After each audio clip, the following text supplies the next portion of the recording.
আমাদের বিশেষ করে এই বাংলাদেশ অন্তর্বর্তী সরকার ইউনিসেফ সরকার প্রতিষ্ঠার পর থেকে আমরা দেখে আসি আমাদের যারা সংখ্যালঘু আর বিশেষ করে হিন্দু সংখ্যালঘু যারা রয়েছেন তাদের দেবদেবতা মন্দির মঠ মন্দির আক্রমণ সংগঠিত করছেন।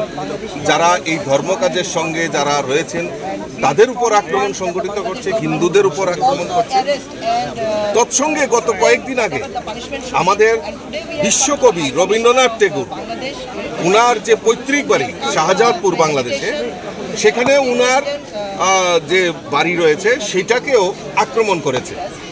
মানে এ ভাবা যায় না যে একটা সরকার না, এটা পৈশাচিক সরকার শুধু মানুষকে হত্যা করা, মানুষকে এবং সরকারি যে ধরোহর অর্থাৎ বাংলাদেশের যে ধরোহরগুলি আছে সেইগুলিকেও ধ্বংস করছে। আর আমরা এই বিশ্বকবি রবীন্দ্রনাথ ঠাকুরের প্রতি যে অপমান সেটা হিন্দুস্তান কোনো সময় বরদাস্ত করবে না।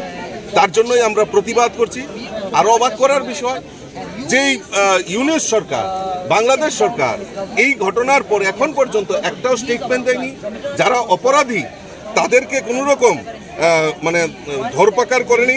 তার জন্য আমরা সারা বিশ্বব্যাপী তার ধিক্কার জানাই, লজ্জা জানাই। কবিগুরু রবীন্দ্রনাথ ঠাকুর একটা কবিতায় উনি উল্লেখ করেছিলেন, 7 কোটি সন্তানের হে মুগ্ধ জননী, রেখেছ বাঙালি করে মানুষ করণী। রবীন্দ্রনাথ ঠাকুরের এই উক্তিটা আজকে মনে পড়ছে। আর এই সত্যি এইটা যে এই বাংলাদেশের সরকার এবং এই ইউনিসেফ সরকার যে পৈশাচিক ব্যবহার করে আমাদের বিশ্বকবি রবীন্দ্রনাথ ঠাকুরকে অপমান করেছে তা আমরা কোনো মতেই বরদাস্ত করি না। আমরা এজিটেশন, সারা ভারতবর্ষে এজিটেশন চলছে। আমরাও ত্রিপুরা রাজ্যে শুভবুদ্ধি সম্পন্ন নাগরিক সবাই মিলে আমরা তার ধিক্কার জানাই, তার প্রতিবাদ জানাই।